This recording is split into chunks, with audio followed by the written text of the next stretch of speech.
games and requiring just 15 more to beat Ollie Campbell's Irish record in a championship season. The Scots had had a month to ponder their last-minute defeat in the Calcutta Cup and had been forced to make one change. That was at flank forward, where Ian Smith of Gloucester replaced the injured Rob Wainwright. The Hastings brothers both making their 49th appearance, just 3 short of the Scottish record. We join the match just after the start. There's no score. Commentators for the Irish Permanent International, Phil Matthews and Bill McLaren. Very good jump by Galway. Elwood having a go. Caught initially by Townsend. Bradley once again to Popplewell. Popplewell thrown down there by Ian Smith, who'd stood off. Bradley once again. Elwood once more. Danaher through a great chance here as O'Shea, the fullback, comes in. He had Wallace outside him, almost up to Scotland's 22, but Scotland had gone offside. The referee played advantage. A big enough advantage didn't accrue, and Ireland have a penalty. Here we see a very good ruck ball coming back from Ireland. Moved the ball well. Conor O'Shea gets the ball, does very well to stand up in the tackle there, and Dennis McBride is there to win the ball. Elwood, he's pulled it, and he'd hoped that it would be pulled round, but in fact it wasn't enough, and it dropped a little short as well, and you could see the ball held up in the wind. So there, all the trouble that the goal kickers will have today.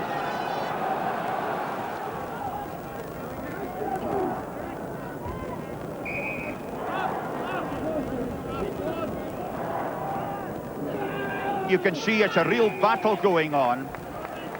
Sharp, of course, is a very good scrummager indeed. And Ed Morrison, I think, telling them to hurry up, let go of the ball. They're not allowed to take it away like that. Ken Milne, again, the short drive. You see the idea to keep it fairly close. This is Townsend. But the Irish have been made aware of Townsend's potential off his mark. Armstrong, Douglas Wiley. That's a clever little kick, and it could be very awkward for Ireland. And O'Shea, actually, if he tapped the ball in, he would have been all right, but because he caught it and his foot hit the line, that made it touch. And a lovely touch there between Scott Hastings and Richard Wallace. The kind of sporting play that has often been part and parcel of Ireland-Scotland games. Frenzied atmosphere here as the Irish crowd get behind their fellows. Doddy Weir was up at number 2 there, but the ball rather came off his shoulder. And Bradley clears, and you could hear the cheer for that kick. Of course, this Irish crowd so keen to give their team extra support today because, well, they were so thrilled, as so many people were, with their victory over England. Irish 22. Shade Monroe, Gary Armstrong. Well, they say he's an extra forward, and there you are, he still makes ground. Kenny Milne, Townsend, Wiley, all the switches to Logan. Logan, Patrick Johns in on the tackle as well. Armstrong once more. Great drive by Doddy Weir, almost up to the Irish 22. The pick-up by Shade Monroe. Scottish forwards rampant here. Ken Milne going, still driving all the way. Doddy Weir once again, they're within, well, you can see how close they are. Ken Milne once more. Townsend. No way through there. Neil Francis was blocking the way. Scott still trying to work it, but penalised. Stay on your feet. Going down over the man with the ball. Another great passage of play and a lesson in ball retention to the Irish forwards at the minute, but Scotland just unable to finish it off. But their rucking and the commitment to the rucks by Scotland is tremendous, and in many ways this breeze has really focused them. So they're into the second quarter of the match, 20 minutes played, still no scoring, and that will, I'm sure, please the Scots. Once again, look at that touch judge's flag billowing out in that strong breeze from left to right as you look at it.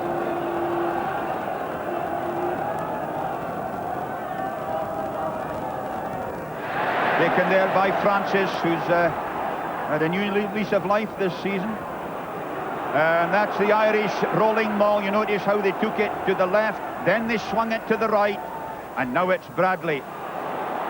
Clever kick. Gavin Hastings is well across the field, but he's got back in time.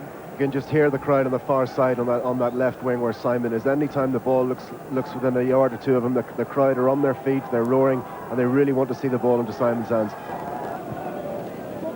Townsend, that one's gone a bit too far, taken by Johns.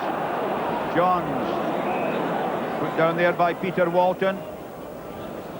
As you can see, that the Irish rucking is not as tight as the Scots. I think if the Scots had taken that ball, you would have seen that the 8 going in as 1 and the ball coming back as quick. Eric Elwood has switched to the left, although Townsend is on Scotland's left, so he actually left his man there. Armstrong with the probe first of all, but nicely out from Elwood to Johns to Wallace. Wallace caught there by Logan. Almost up to the Scottish 22. Bradley shoves Ken Milne out of the way, but it was offside and it's a penalty. Richard Wallace on the ball, fighting off Gary Armstrong, as you say, playing like an extra flanker. But you can see there's very little momentum in that Irish ruck. We allow Kenny Milne to get in and take possession himself, even though he gives away the penalty. Elwood, that looks more like it. That's the Elwood, the Lansdowne crowd. No. 3-0, 25 minutes played. A one against the head, would you believe it? Townsend takes it. So young Townsend, who's just 20 years old, mind you, playing with great authority for Scotland. Simon Gagan has had to go off the field. And Dennis McBride is coming out, I think, suggesting that they'll have to block that left wing position right enough. So Ireland down to the 7 forwards.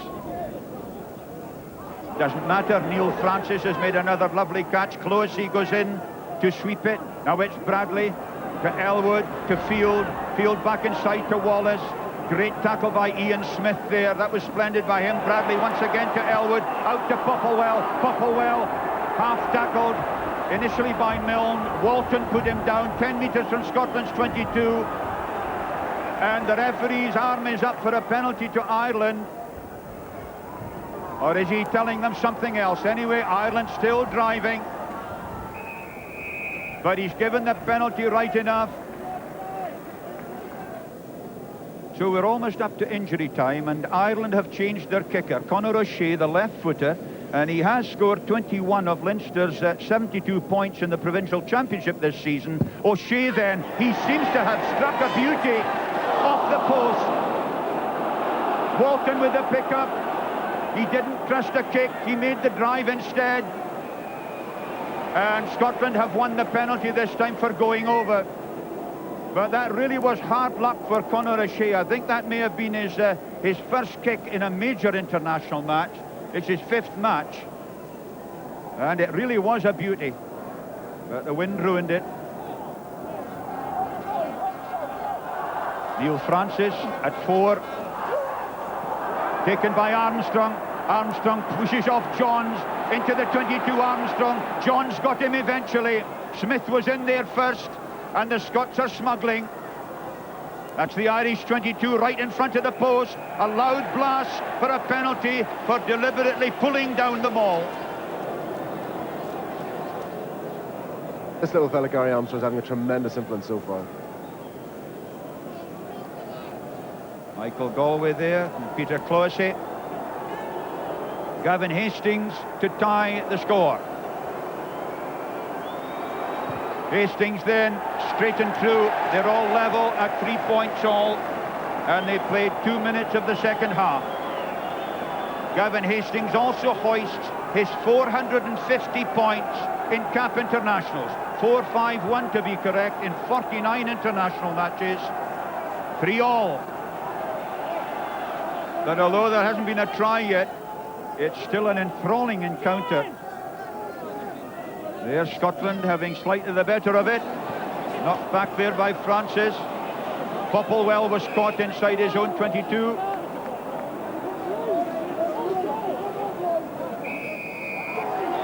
Penalty. It was going, I think, to be a free kick, but it's a penalty. I'm sure somebody made a comment of... Well, it all stemmed from a rather undisciplined tap back from Neil Francis, and I'm afraid that sort of ball is a liability under these conditions. So Gavin Hastings with a chance to put Scotland into the lead for the first time. It looks very good, and it is spot on. He judged that to absolute perfection. The wind did move it round, but not a lot. 6 points to 3 for Scotland. They've played 14 minutes of the second half. This now is a real test for Ireland. A pick up by Weir, on to Armstrong. Armstrong half through. Armstrong all the way through. Almost up to the 22. The kick on by Townsend. On goes Stanger. Back there goes Danaher. And Field is the man who saves it. But what another superb break by Gary Armstrong.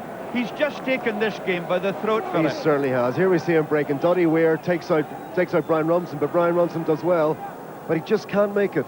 Paddy Johns, he outstrips Paddy Johns, and maybe the big legs aren't moving as quickly as they might do, but he's taken the game by the scruff of the neck. He's taking on guys, he's breaking tackles, using the handoff. Ireland are certainly going to have to close him down this half. Ian Smith was offside. Bradley, he's got Johns outside him. Bradley half through, a great run. The Irish captain all the way, overrun by Field, and Logan is away in the counter-attack. Kenny Logan going deep into Irish territory. Smith is first man there again. Armstrong has gone up to the 22, inside to Shade Munro. Kenny Milne works it back there. Reid drives on. Attack and counter-attack here. Ireland's 22, Armstrong. The drop goal by Townsend. Has it got the legs? Just wide of the right-hand post. Gagan covers.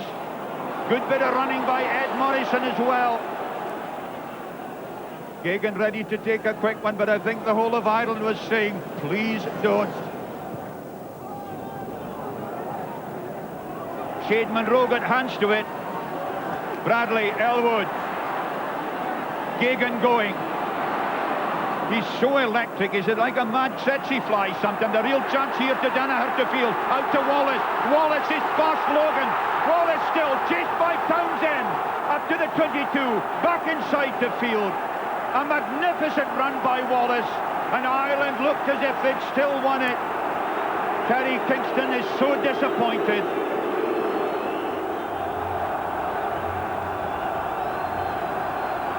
And it certainly has been a delight to see Ireland handling the ball as they've tried to do in this second half.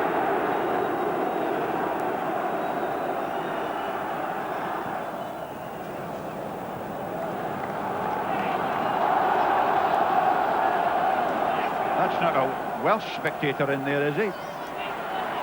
Bradley again recovered well to Elwood. Missed out to Field. Field to McBride. McBride in a thumping tackle from Scott Hastings. 10 metres outside Scotland's 22. A loud blast for going over. Over the top, the Scots went for the ball. And this, well, it's a great kicking chance, but there'll be a hush round this ground any moment now. However, the roar will lift the roof of the stand if he slots this one. Elwood. Oh, he gave it a good smack. It's in. The Dutch judges looked at each other, but they were happy. 6 points all.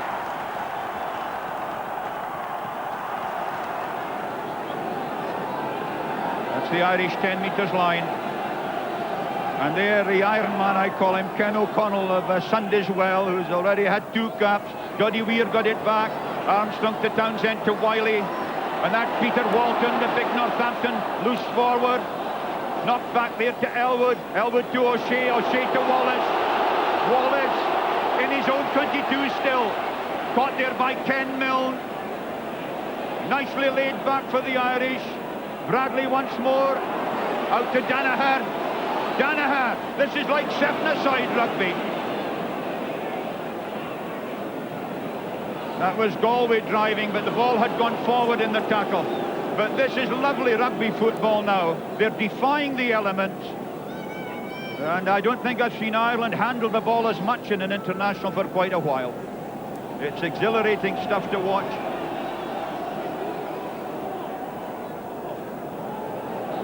Townsend with the drop goal attempt. Is it there or is it pass? Just pass. Yes, he had one against Wales, you remember, which just crept over and the referee didn't award it. That one crept past the side. So I make it that we're almost into injury time. 6 points all. Ireland would love to finish with a played 4-1-2 and a mid-place in the table. Weir again took that one. Nicely out to Townsend.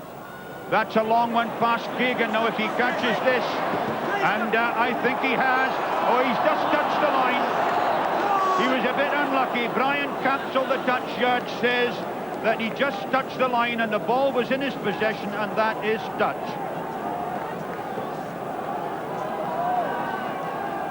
Yes, indeed. Simon's own momentum, I'm afraid. You just can't hold it 2 feet in touch. And he'll be disappointed with that one.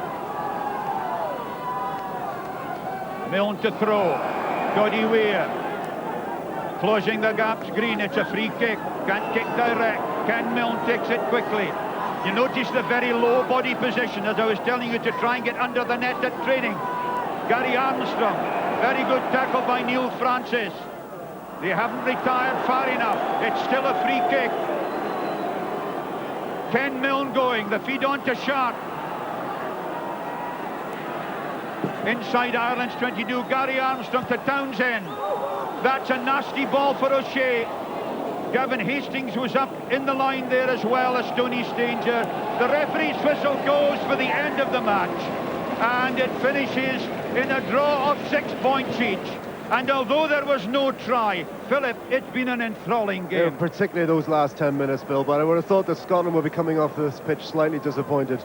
I honestly felt that their first half performance would have won it for them, but they were just unable to kill Ireland off in the second half. And once Ireland got level, it was anybody's game. So Ireland and Scotland share the honours for only the 5th time in 106 games between them. This first draw in the series for 15 years means that Ireland complete their 1994 Championship Series with a record of played 4, won 1, lost 2, drawn 1. Whereas Scotland have gained only their first point of the championship and, of course, have France to play at Murrayfield in a fortnight. Gavin, can a draw away from home be satisfying? I think we are very disappointed. Obviously the disappointment's not like it was a month ago, but the feeling was that perhaps we got the better of the draw. It doesn't count for an awful lot, but at least, as I said, it's better than a loss. And there was a lot of very good things to be taken out of today's game. Today's performance, the pleasing aspect of us that we didn't lose, and that's about it. I think we would have been disappointed with the way we played. We didn't play well. We didn't anything that we practiced in training. Really, it didn't go out with us onto the pitch. We didn't get a chance, or we weren't let to our own devices on it, and that's a tribute to Scotland. In the overall context, we have 3 points out of a possible 8. Our objective was 4, and from that perspective, it's disappointing. If it's forward thinking, we are. But you know, the second half today and the performance against England, a win in Twickenham was great. We haven't won at home, which is also disappointing. But I mean, you know, there's a lot of pluses as well. We've come from a situation. This time last year, we played Scotland in Murrayfield, and we were terrible for the full match. And you know, Scotland won that game very comfortably. So from that perspective, if you look at the 2 Scottish games in a row, we have improved. I think we've turned the corner in the match against England, but it was important that we sustained that effort, and I think that we've proved that we can. Obviously France will be a new challenge for us in a fortnight's time, but we're looking forward to it already, and it'll be nice to be back at Murrayfield.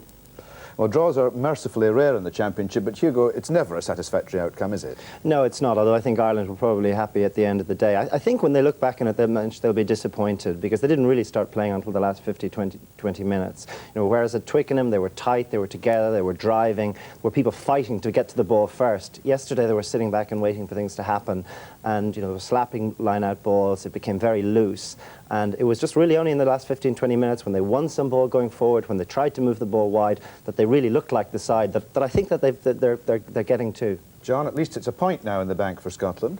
Yeah, before the game, I think they'd have been delighted with points. But at half-time, you know, when they were only 3-0 down, having played into that huge gale force wind, they'd be very disappointed not to get 2 points. The first half performance by the Scottish forwards is as good a performance as I've seen from the Scottish pack for many a year. And that's from a pack that we all criticised against Wales and against the All Blacks earlier on. Their driving play was absolutely immense. They played very tight, their control of the ball And I thought the wing forwards were ideal as well. Ian Smith had a great game. He proved the value of an outside wing forward. And of course, with Peter Walton's build and his size, he just drove on and drove on. And that's also allied with a chap called Armstrong at scrum half, who once again was absolutely immense. I mean, he's called Gazza in Scotland, and he's worth more than the Gazza is at football in Italy. So there really now is something coming out of the wreckage of what looked to be a wreckage of a season early on, didn't it? Yes, I mean, I think it's all based around the forwards. The forwards win or lose internationals, and that's been proved in the game we saw earlier on today as well. And I think the Scottish forwards will be very disappointed after the first half performance. They couldn't capitalise on that afterwards. And we didn't really look like scoring tries later on in the game when we should have done. When you play with the wind, you win the ball, you put it down into the corners and you start winning. Another bit I was quite delighted with was the performance of Gregor Townsend. You know, he didn't kick too much, especially in the first half. We were running balls from our own 22. There's 2 great breaks by Gregor Townsend. Pure pace coming through, made a half break, and he got through on his pure blistering pace. But John, you made the point about not scoring tries. By my reckoning, there have been 15 tries scored in the Championship this season. I think 53 penalties. Now, I know in a so-called amateur game, obviously, victory is very important and we mustn't overlook that. But is there not also now, Simon, some sort of a duty to entertain with the amount of money that's coming into the game and the interest that it has achieved? I think that's true. I think the rule makers, frankly, and we've talked a lot about this, do have something to answer for, because there's no longer the room on the field to actually indulge in expansive play. And with the best will in the world, if you're an international team preparing for a big match, you're not just going to move it wide to see your wingers cut down behind the gain line. There's got to be some recognition of the fact there are far too many people in the spaces where it's important, i.e. the middle of the field. Yes, all right, but France have managed to score 7 tries, Wales have managed to score 6, Scotland and Ireland 1 try apiece. I mean, it's surely not down to the laws so much as attitude and players' ability to play to the laws, isn't it? Yeah, I think even Jeff Cook, I mean, he was joking at the time. I don't think he really was that light-hearted about it. They went out with a game plan and they were going to kick them off the park. They did it very well. But as some people say, if you decide the Championship purely on try scoring, when England haven't scored one, they're firmly at the bottom of the table. Yeah, I think the sides will obviously like to score tries. I think from Ireland's point of view, they knew at the start of the season that they had a good pack, good kicking, halfbacks, pace outside, and the question was bringing it into the game. You know, against England, they started to do that a couple of times yesterday, and late on when Simon Gagan nearly came through on exactly the same move they used against England, and the kick just went wide.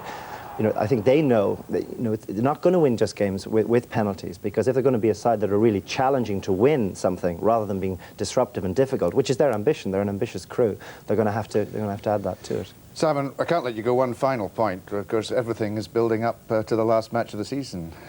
Yes, I would love to be there. I mean, anyone in the England side and squad is just waiting for this match. I mean, Wales coming to Twickenham for a Grand Slam. Well, they'll be ready and waiting, and I'll say no more than that. And so it all comes down to the last day on Saturday week. Victory for Wales against England would give them their first Grand Slam since 1978, England needing to win by 16 clear points to win the championship. And defeat by Scotland at Murrayfield would mean that France, the pre-season favourites and defending champions, would finish bottom. And that's it from Rugby Special on a weekend which gave us all to play for in a fortnight's time. We'll be back next week.